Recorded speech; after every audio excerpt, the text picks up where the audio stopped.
कौन सा राष्ट्रीय अभयारण्य बिहार में है? वाल्मीकि बिहार में है क्या? वाल्मीकि नेशनल पार्क, हाँ जी। दुधवा यूपी का है। गजनेर है क्या यहाँ पर? नहीं जी। भीम बांध है, भीम भी बंध जाता है हमने कहा। ठीक है, एक हमने आपको बताया तो वरेला, तो 1 और 4 हो जाएंगे। 1 और 4 अभी पूछा गया बीपीएससी 2023 में।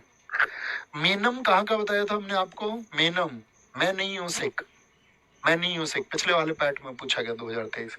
किस भारतीय राज्य में केन, केन किसने मांगी थी बताइए? अरुण और आंचल, हमने क्या कहा था? अरुण और आंचल। दीबा, दीबा मोहे मैंने बताया आपको, और साथ में आपका केन, ये कहाँ के हैं? अरुणाचल के हैं। एमपी पुलिस में पूछा गया। सीएचएसएल में पूछा गया वर्ना वापारा अभ्यारण्य किस भारतीय राज्य में? वर्ना वापारा कहाँ पर बताया था हमने आपको? क्या बोलेंगे? बारना वापारा, तो क्या बोलेंगे? बार बना देते हैं कहाँ पर? छत को, लोग छत को।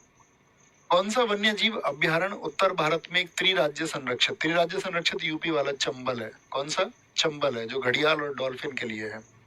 निम्नलिखित में से कौन सा वन्य जीव अभ्यारण्य है?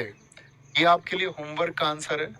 देखो, ये एग्जाम आपने शायद नहीं दिया हो, DFCCIL, ये टैग मतलब टैग के थ्रू होता है। इसकी भी क्लासेस हमारा जो मैंने आपको बताया था ना, RWA टैग चैनल, वो इन्फॉर्मेशन मैंने आपको दी थी। जो भी साथी जेई देना चाहें, RRB जेई देना चाहें, SSC जेई देना चाहें, आपके अगर छोटे भाई बहन है जो पॉलिटेक्निक के लिए पढ़ना चाहें, पॉलिटेक्निक के क्लासेस के लिए, या टैग का कुछ भी है, ITI वगैरह का कोई पढ़ना चाहे, तो वो RWA टैग क्लासेस पर एक स्पेशल टीम है, वो उनको पढ़ा रही है।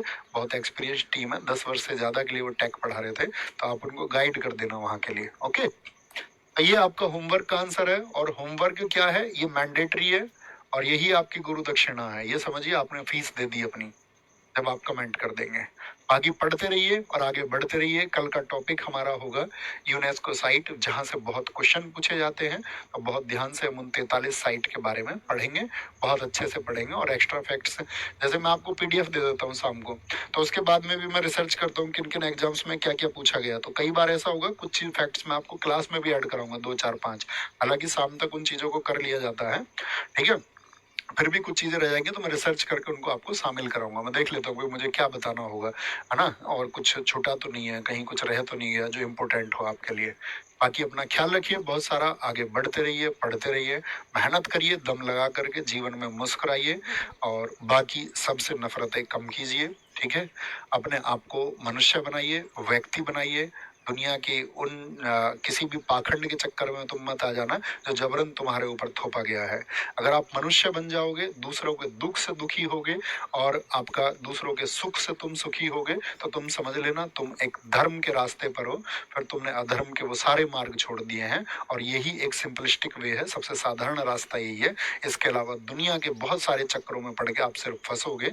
सब व्याधाएं आप सब लोगों के लिए उत्पन्न की गई है, बहुत जटिल मार्ग है।